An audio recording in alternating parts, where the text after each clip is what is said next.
Ceci est un livre audio autogénéré par Google. Citation. We choose to go to the moon in this decade and do the other things, not because they are easy, but because they are hard, because that goal will serve to organize and measure the best of our energies and skills, because that challenge is one that we are willing to accept, one we are unwilling to postpone, and one we intend to win. Président John F. Kennedy. Université Rice, Houston, 12 septembre 1962. Avant-propos. On a tous notre histoire Apollo. Celle de l'auteur a commencé à l'âge de l'éveil dans un grand parc parisien, le 20 juillet 1969. Cet après-midi-là, l'environnement bruissait de la nature et des nombreux transistors, désignant à cette époque les postes radio qui émettaient les tubes du moment, First of May des Bee Gees, Yellow Submarine des Beatles, etc., mais aussi les dernières nouvelles d'Apollo 11. Tard dans la nuit, je n'ai pu assister en direct à l'atterrissage d'Armstrong et d'Aldrin sur la Lune. Il y avait des circonstances atténuantes. J'étais trop jeune probablement.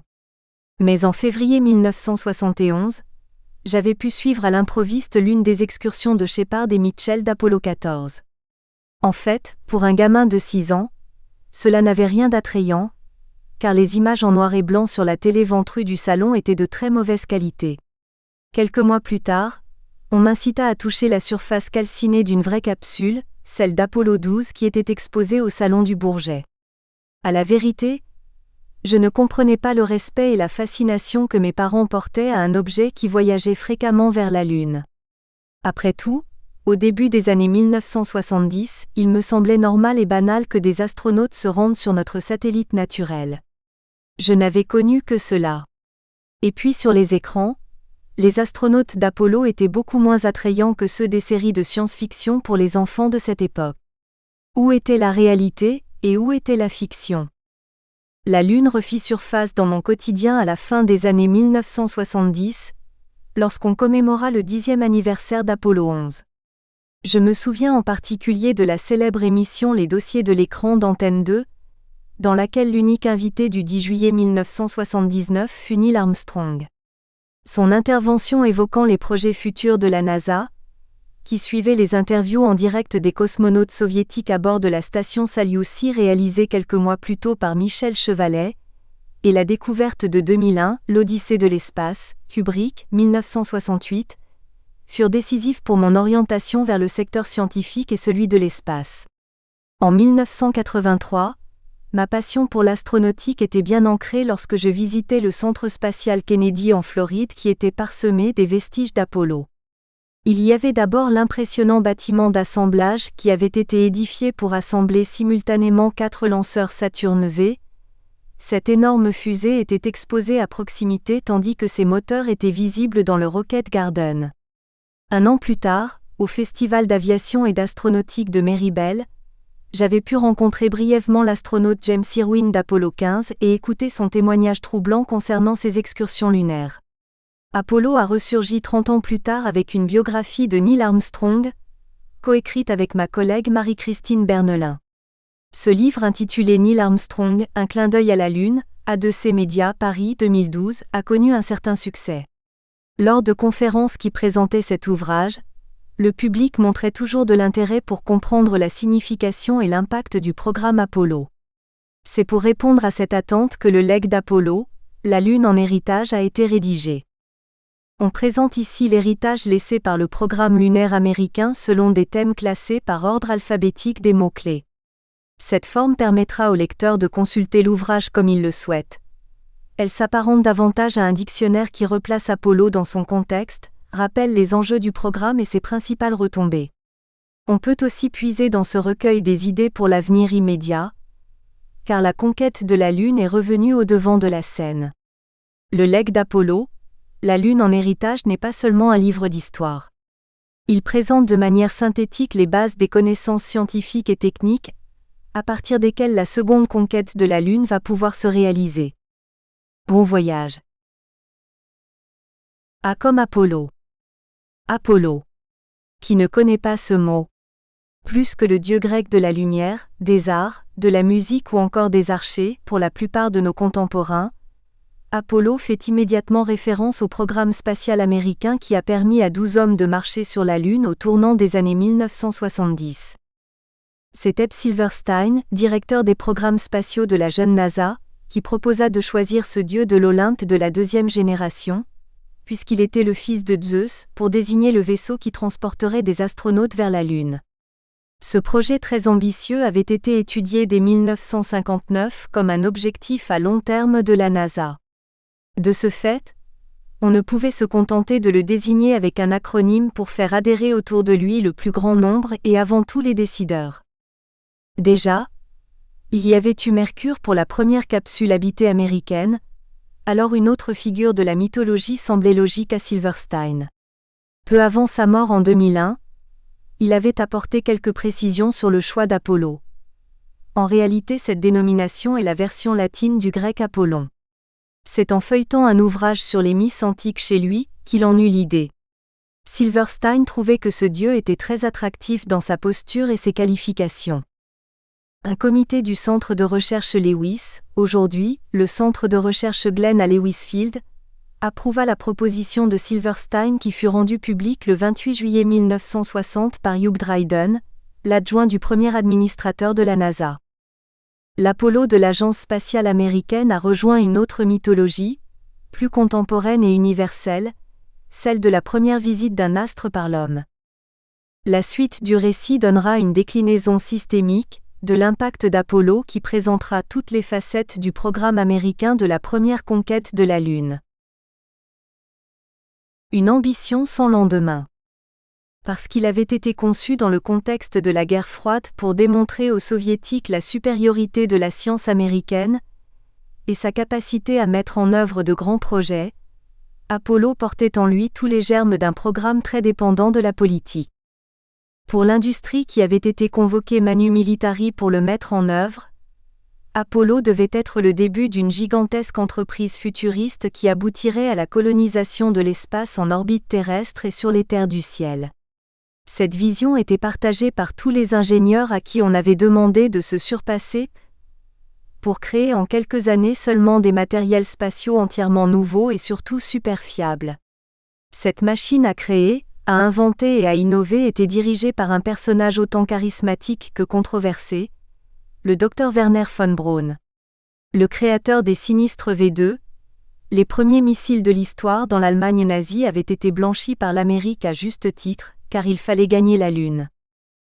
Von Braun était convaincu que le programme Apollo allait offrir à l'Amérique, mais aussi pour la concrétisation de ses rêves les plus fous, la clé d'accès pour le firmament.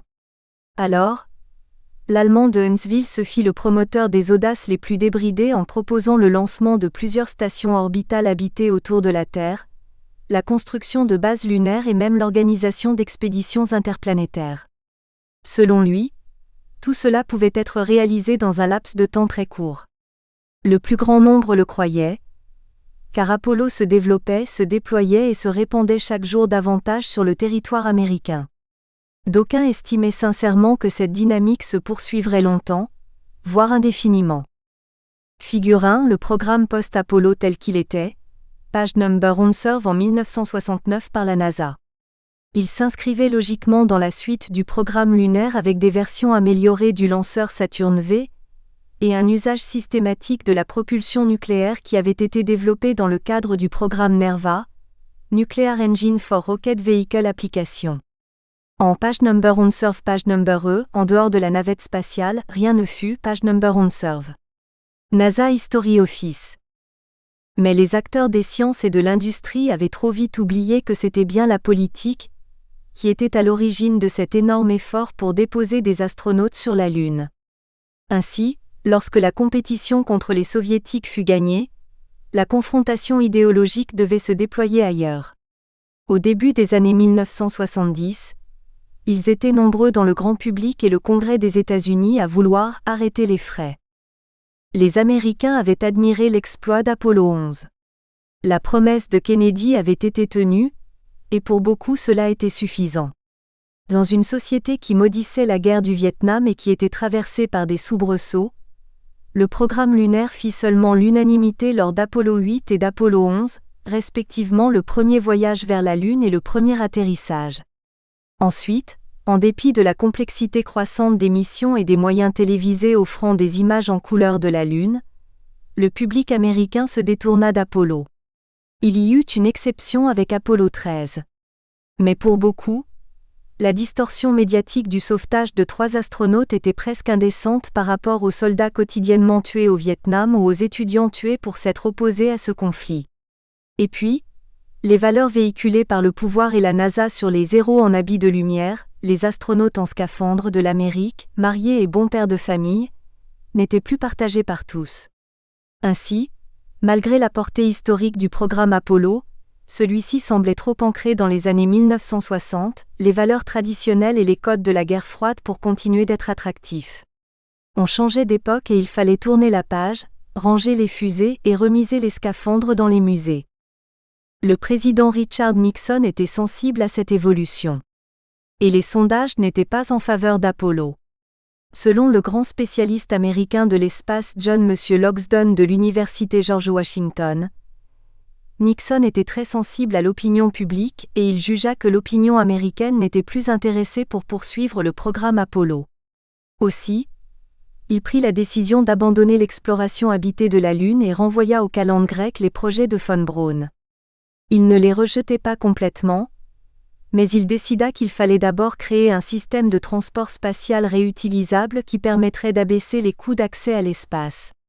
Nixon suggéra que l'Amérique reprendrait les expéditions habitées dans l'espace lointain quand ce lanceur miracle deviendrait opérationnel. Figure 2, alors qu'il était sur la Lune en avril 1972, mission Apollo 16, l'annonce du nouveau programme de navette spatiale par le président Richard Nixon fit bondir John Young. Il ne savait pas à cette époque qu'il serait le premier commandant de ce vaisseau spatial 9 ans plus tard. NASA.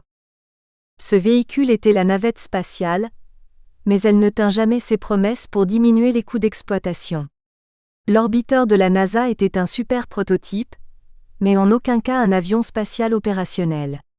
Aussi, d'aucuns se demandent aujourd'hui si l'administration américaine aurait dû s'engager dans le développement de la navette au lieu de poursuivre la conquête de la Lune, en utilisant et en améliorant les lanceurs et les véhicules spatiaux qui avaient été conçus, mis au point et utilisés pour le programme Apollo. Pour suivre la logique des programmes spatiaux américains, cela avait du sens et correspondait aux perspectives envisagées par von Braun qui étaient abondamment relayées par la presse. Mais cette vision futuriste n'était plus tenable pour l'exécutif américain. Le discours du président Kennedy, prononcé le 12 septembre 1962 à l'université Rice, clamait la promesse d'aller sur la Lune avant que les années 1960 s'achèvent, mais pas forcément celle de continuer les décennies suivantes pour y séjourner et encore moins pour se rendre dans l'espace interplanétaire. Les astronautes changés par la Lune ? La sidération des astronautes lorsqu'ils découvrent pour la première fois leur planète dans le cosmos est un fait avéré qui a été nommé Overview Effect. C'est toujours très impressionnant et questionnant d'écouter les récits de ces voyageurs de l'espace sur cette étape importante de leur mission spatiale, mais aussi ce qu'ils vivent à bord des vaisseaux et des stations orbitales. Les échanges que l'auteur a pu avoir avec les astronautes sur ces questions recadrent toujours les idées reçues et permettent d'apprécier pleinement leurs témoignages de pionniers. On ne peut être qu'admiratif du courage et de l'engagement de ces femmes et de ces hommes qui consacrent leur vie au métier d'astronaute. Marcher sur la Lune était une affaire différente du vol spatial orbital. Elle fut vécue par 12 hommes d'exception souvent présentés comme des demi-dieux par la presse américaine des années 1960. Le célèbre magazine Life joua un rôle très important dans cette communication millimétrée. Primo, ils furent les premiers à voir la Terre s'éloigner. Secondo, ils ont séjourné et arpenté un monde au 6e de la gravité terrestre et particulièrement hostile à cause de l'absence d'atmosphère, des écarts de température très élevés et des radiations. Et en plus, ils ont réalisé ces explorations lunaires sans filet. La moindre anomalie pouvait être fatale et ils le savaient. Bref, en allant sur la Lune, les astronautes du programme Apollo ont réalisé une série de premières étonnantes qui appartiennent désormais au patrimoine commun de l'humanité. Mais cette épopée a été diversement vécue. Par exemple, en 1983, au Festival d'aviation et d'astronautique de Meribel, l'auteur se souvient du témoignage troublant de James B. Irwin, Jim Irwin, qui fut le pilote du module lunaire d'Apollo 15. Dans une conférence où il décrivait sa mission, il révéla avoir ressenti la présence de Dieu lorsqu'il marchait sur la Lune. Il illustra son propos par une photographie prise par David Scott, le commandant d'Apollo 15, qui était censé montrer le moment où cet événement s'était produit. C'était inattendu, et en décalage complet par rapport à la rationalité scientifique que l'on attache habituellement au programme Apollo et ses astronautes. Pendant ce festival, on pouvait rencontrer Irwin.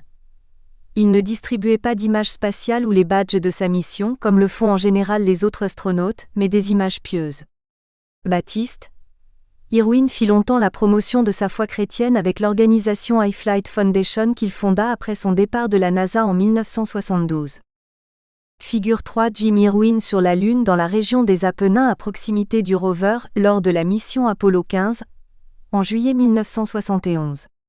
Cet astronaute a vécu son séjour lunaire comme une expérience quasi religieuse. Il ne fut pas le seul.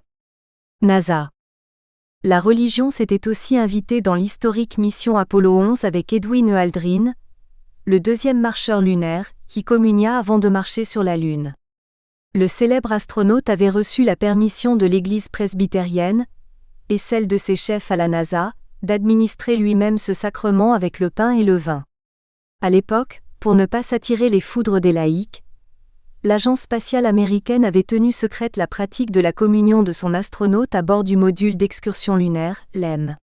Depuis, la communion lunaire d'Aldrin s'est prolongée sur Terre. Elle est commémorée une fois par an dans l'église presbytérienne de Webster près de Houston qui est fréquentée par plusieurs astronautes américains. Assurément, à cause de l'environnement extraordinaire où ils se trouvaient, beaucoup d'astronautes ont vécu leur séjour sur la Lune comme une expérience spirituelle. Ils étaient tous conscients de transcender leur existence, y compris les plus rationnels des astronautes. Dans son ouvrage Apollo confidentiel, Lucas Viglietti a cité l'expérience quasi mystique vécue par Pete Conrad, le commandant d'Apollo 12. On peut aussi évoquer le cas d'Edgar Mitchell d'Apollo 14, qui effectua sur la Lune des expériences extrasensorielles, télépathie, avec des sujets sur Terre. Il a toujours clamé que son voyage lunaire avait profondément affecté sa conscience. Après sa mission spatiale, il fonda en 1973 l'Institut des sciences noétiques pour promouvoir la recherche sur la conscience et les événements psychiques. En laissant de côté l'expérience religieuse ou mystique vécue de façon positive par certains astronautes, il faut bien admettre que d'autres ont dû surmonter quelques difficultés après leur mission lunaire. Ils avaient donné le meilleur d'eux-mêmes lors d'entraînements harassants et pendant leur séjour sur notre satellite naturel. Pour eux, le retour sur Terre était vécu comme une rupture dans une dynamique enclenchée plusieurs années auparavant. Beaucoup se demandaient ce qu'ils feraient de plus excitant. L'auteur se souvient du témoignage d'un astronaute qui semblait désemparé après avoir passé 6 mois dans l'espace, car il se demandait comment il pourrait continuer à aller plus vite et plus loin. Soudainement, il devait ramener ses ambitions au ras du sol. Alors évidemment pour la Lune, la déconvenue du retour pouvait être encore plus importante. Cela affecta particulièrement le deuxième marcheur lunaire, Edwin E. Aldrin. En effet, à la suite d'Apollo 11, après avoir subi un tour du monde harassant avec ses coéquipiers Armstrong et Collins, il sombra progressivement dans la dépression et dans l'alcoolisme. Aldrin passa les années 1970 à combattre ses démons, avant de revenir sur le devant de la scène. Depuis le milieu des années 1980, il est l'explorateur lunaire qui s'est le plus investi pour le développement de l'astronautique et l'exploration du système solaire. Il ne s'est pas contenté de promouvoir ces domaines, mais il a lui-même proposé des projets innovants comme le Mars cyclé, une sorte de navette qui relierait la Terre à la planète rouge. Assurément, le deuxième marcheur lunaire a très largement diffusé l'esprit pionnier et d'exploration d'Apollo. Figure 4. Edwin E. Aldrin s'est servi de sa notoriété pour promouvoir, comme aucun autre ne l'a fait, la poursuite de l'exploration habitée de l'espace. Nous espérons que vous avez apprécié cet aperçu. Pour continuer à écouter ce livre audio sur Google Play Livres, utilisez le lien dans la description de la vidéo.